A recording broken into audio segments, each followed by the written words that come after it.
घर बसल्या जर तुम्हाला तुमच्या पॅन कार्डमध्ये चेंजेस करायचे असतील, तुमचा mobile number, email address update करायचा असेल, पत्ता बदलायचा असेल, तर ही सगळी माहिती आपल्याला ऑनलाईन अपडेट करता येते. सर्व काही प्रोसेस आजच्या या व्हिडिओमध्ये आपण जाणून घेणार आहोत. पण त्याआधी जर आपल्या चॅनलवर नवीन असाल तर अवश्य सबस्क्राईब करा, बेल आयकन प्रेस करून ऑल नोटिफिकेशन सिलेक्ट करा. गुगल ब्राउझरमध्ये ऑनलाईन पॅन करेक्शन किंवा पॅन कार्ड चेंजेस असं टाईप करून सर्च करा. NSDLची जी पहिली वेबसाईट दिसेल त्यावर क्लिक करा. सिलेक्ट पॅन ॲप्लिकेशन टाईप या फील्डमध्ये 3 नंबरचा ऑप्शन आपल्याला दिसेल, changes or correction in existing pan data. हा ऑप्शन आपल्याला सिलेक्ट करायचा आहे. पुढे ॲप्लिकेशन कॅटेगरीमध्ये यापैकी आपल्याला आपलं पर्सनल पॅन कार्ड आहे, त्यामुळे इथे इंडिव्हिज्युअल हा ऑप्शन सिलेक्ट करायचा आहे. नंतर टायटलमध्ये श्री, श्रीमती जे काही तुम्हाला ॲप्लिकेबल असेल सिलेक्ट करू शकता. पुढे तुमचं लास्ट नेम आधी टाका, नंतर तुमचं नाव आणि मिडल नेम म्हणजे वडिलांचं किंवा पतीचं नाव. खाली या कॅलेंडरच्या सहाय्याने आपली डेट ऑफ बर्थ सिलेक्ट करा. जो ईमेल आय डी तुम्हाला आता एंटर करायचा आहे तो ईमेल आय डी या ठिकाणी टाईप करा. पुढे जर मोबाईल नंबरही चेंज करायचा असेल तर तो नवीन मोबाईल नंबर या ठिकाणी टाईप करा.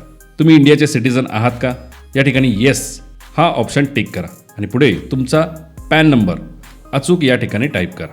आता खाली दिलेला हा डिक्लेरेशनचा बॉक्स टिक करून पुन्हा आय एम नॉट रोबोट यावर टिक करून सबमिट हे बटन क्लिक करा. आता मित्रांनो, तुम्ही दिलेल्या माहितीनुसार एक टोकन नंबर तुमच्यासाठी जनरेट केला जाईल, जो फक्त तुमच्यासाठीच असेल, तुमच्या ॲप्लिकेशनसाठीच असेल.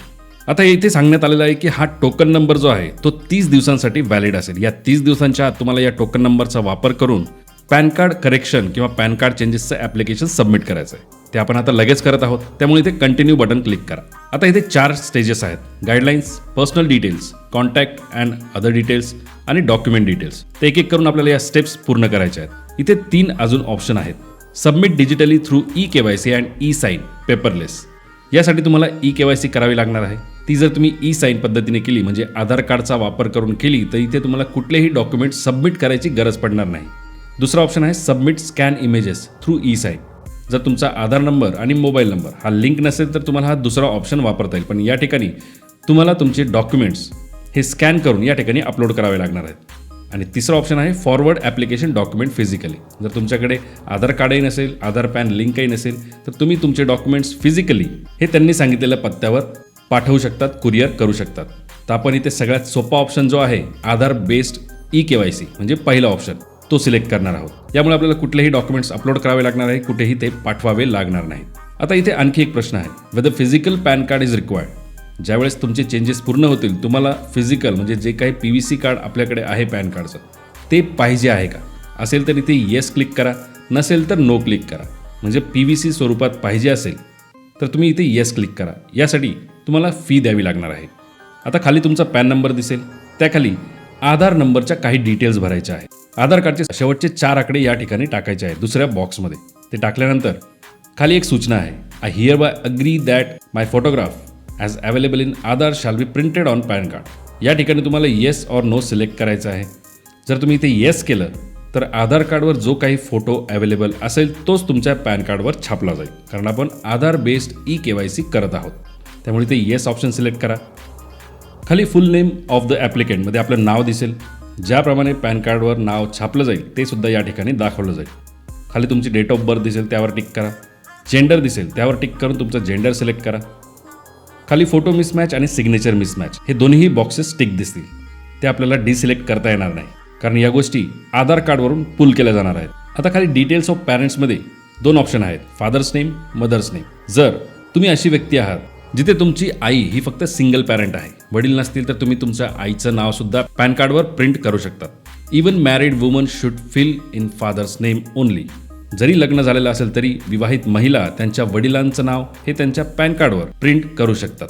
तुमच्या प्रायोरिटीनुसार तुमच्या पॅन कार्डवर कोणाचं नाव एंटर करायचं हे तुम्ही ठरवून या ठिकाणी टाकायचं आहे. या केसमध्ये मी फादर्स नेम एंटर करत आहे, त्यामुळे फादरचं सरनेम, नेम आणि मिडल नेम टाईप करायचं. पॅन कार्डवर कोणाचं नाव प्रिंट करायचं आहे, फादर किंवा मदर, तो एक बॉक्स टिक करायचा आहे आणि नंतर नेक्स्ट बटन क्लिक करायचं. आता ॲड्रेस फॉर कम्युनिकेशनचा एक सेक्शन ओपन होईल. या ठिकाणी आपल्याला ॲड्रेस सिलेक्ट करायचा आहे. परंतु लक्षात ठेवा, आपण आधार बेस्ड eKYC करत असल्यामुळे जो काही ॲड्रेस तुमच्या आधार कार्डवर प्रिंटेड असेल तोच ॲड्रेस, तोच पत्ता तुमच्या पॅन कार्डवर अपडेट केला जाईल. त्यामुळे इथे कुठलाही ॲड्रेस भरायची गरज नाही. जर तुम्हाला आधार व्यतिरिक्त दुसरा कुठलाही ॲड्रेस हा अपडेट करायचा असेल त्यासाठी तुम्हाला प्रूफ ऑफ ॲड्रेस सबमिट करावा लागेल. म्हणून इथे तुम्ही पहिला ऑप्शन टिक करू शकता आणि खाली तो ॲड्रेस टाईप करू शकता. पण नसेल तर हा बॉक्स टिक करू नका.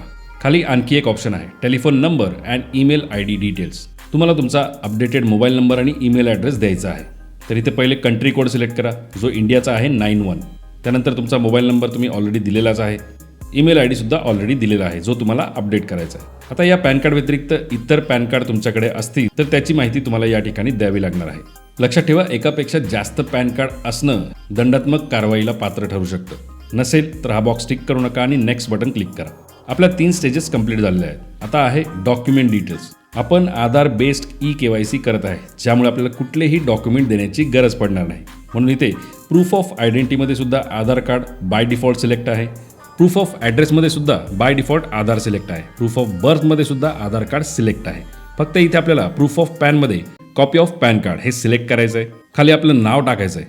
आपण स्वतः हा अर्ज करत आहोत, त्यामुळे हिमसेल्फ किंवा हरसेल्फ हा ऑप्शन सिलेक्ट करायचा आहे. तुम्ही किती डॉक्युमेंट जोडले आहेत, आपण फक्त आधार कार्डच देत आहोत, त्याच्यामुळे इथे 1 टाईप करून खाली सबमिटचा ऑप्शन दिसेल, तो क्लिक करा. Your application is submitted, please confirm details. तुमचं ॲप्लिकेशन हे सबमिट झालेलं आहे. खाली दिलेले डिटेल्स कन्फर्म करा. तुम्हाला लक्षात असेल तर आपण ॲप्लिकेशनच्या सुरुवातीला आधार कार्डचे शेवटचे 4 डिजिट टाकले होते. आता या ठिकाणी आधार कार्डचे पहिले 8 डिजिट आपल्याला टाकायचे आहे. ते टाईप करून तुम्ही भरलेला फॉर्म पुन्हा एकदा स्क्रीनवर दाखवला जाईल. तो प्रॉपरली चेक करून सगळी माहिती बरोबर असल्याची खात्री करून खाली प्रोसीड बटन क्लिक करा. आपल्याला फिजिकल पॅन कार्ड हे हवं आहे, त्यामुळे आपल्याला ते फी पेमेंट करावं लागणार आहे. इथे ऑनलाईन पेमेंट थ्रू HDFC असा ऑप्शन दिसेल. पॅन कार्डमध्ये चेंजेस करून ते रिप्रिंट करून तुमच्यापर्यंत पोहोचवायचे चार्जेस आहेत 106 रुपये. खाली दिलेला टर्म्स अँड कंडिशनचा बॉक्स टिक करा आणि प्रोसीड फॉर पेमेंट हे बटन क्लिक करा. या स्क्रीनवर पे कन्फर्म हे बटन क्लिक करा. पुढे एक HDFCचा पेमेंट गेटवे दिसेल. इथे UPI, credit card, debit card, net banking वेगवेगळे ऑप्शन दिलेले आहेत. तुमचा प्रेफर्ड ऑप्शन सिलेक्ट करून पेमेंटची सर्व प्रोसेस पूर्ण करा. ते सक्सेस झाल्यानंतर कंटिन्यू बटन क्लिक करा. आता ई-साईन करायचं म्हणजे तुमचं आधार कार्ड तुम्हाला हे ऑथेंटिकेट करावं लागणार आहे. ते कसं करणार, तर त्यासाठी तुमचा आधार नंबर आणि तुमचा फोन नंबर हा लिंक असला पाहिजे. इथे खाली तुमची माहिती दिसेल. आधार कार्डच्या खाली दिलेला बॉक्स टिक करा आणि ऑथेंटिकेट हे बटन क्लिक करा. आता तुमचं ॲप्लिकेशन सबमिट करण्यासाठी फक्त 2 स्टेप बाकी राहिले आहेत. तिथे खाली कंटिन्यू विथ KYC या बटनवर आपल्याला क्लिक करायचं आहे. आता आधार कार्डशी लिंक असलेल्या मोबाईल नंबरवर एक OTP पाठवला जाईल. तो या ठिकाणी आपल्याला टाईप करायचा आहे आणि सबमिट बटन क्लिक करायचं आहे. You almost there. फक्त एक स्टेप बाकी आहे. त्यासाठी कंटिन्यू विथ ई-साईन पुन्हा हे बटन क्लिक करा. आलेल्या या स्क्रीनवर आय हिअर ऑथराईजचा हा बॉक्स टिक करायचा आहे. खाली तुमचा आधार नंबर पुन्हा एकदा एंटर करायचा आहे आणि सेंड OTP बटन क्लिक करायचं आहे. पुन्हा एकदा तुमच्या आधारशी लिंक असलेल्या मोबाईल नंबरवर आणि ईमेल ॲड्रेसवर एक OTP येईल, नवीन OTP. तो या ठिकाणी टाईप करायचा आहे. तो टाईप केल्यानंतर व्हेरीफाय OTP बटन क्लिक करा. तुमचं ॲप्लिकेशन सबमिट झालेलं आहे आणि KYC सुद्धा डन झालेले आहे. तुम्हाला कुठल्याही प्रकारचे डॉक्युमेंट्स फिजिकली फॉरवर्ड करायची गरज नाही, असा मेसेजही या ठिकाणी तुम्हाला दिसेल. आता जी काही फाईल इथे समोर दिलेली आहे ती पासवर्ड प्रोटेक्टेड असेल. तो पासवर्ड असेल तुमची डेट ऑफ बर्थ DDMMYYYY या फॉर्मॅटमध्ये. ज्यावेळेस तुम्ही तुमची डेट ऑफ बर्थ या ठिकाणी टाकून ओके बटन क्लिक कराल तर तुम्ही सबमिट केलेला फॉर्म हा तुमच्या स्क्रीनवर दाखवला जाईल. फॉर्मच्या सुरुवातीला तुम्हाला ॲक्नॉलेजमेंट नंबरसुद्धा दिसेल. हा नंबर आपल्याला सांभाळून ठेवायचा आहे. जो काही फॉर्म आहे तुम्ही PDF फॉर्मॅटमध्ये डाउनलोड करून ठेवू शकता, म्हणजे आपल्याला ॲप्लिकेशन ट्रॅक करता येईल. आणि फॉर्मच्या खाली तुम्हाला व्हॉट्सअप असिस्ट आणि सेल्फ हेल्प IVR यासाठी एक नंबर दिलेला दिसेल. या नंबरचा उपयोग होणार तुमचं पॅन ॲप्लिकेशनचं स्टेटस जाणून घेण्यासाठी. तर मित्रांनो, अशा प्रकारे घर बसल्या पॅन कार्डवर जे काही चेंजेस आहेत ते आपण ऑनलाईन पद्धतीने करू शकतो.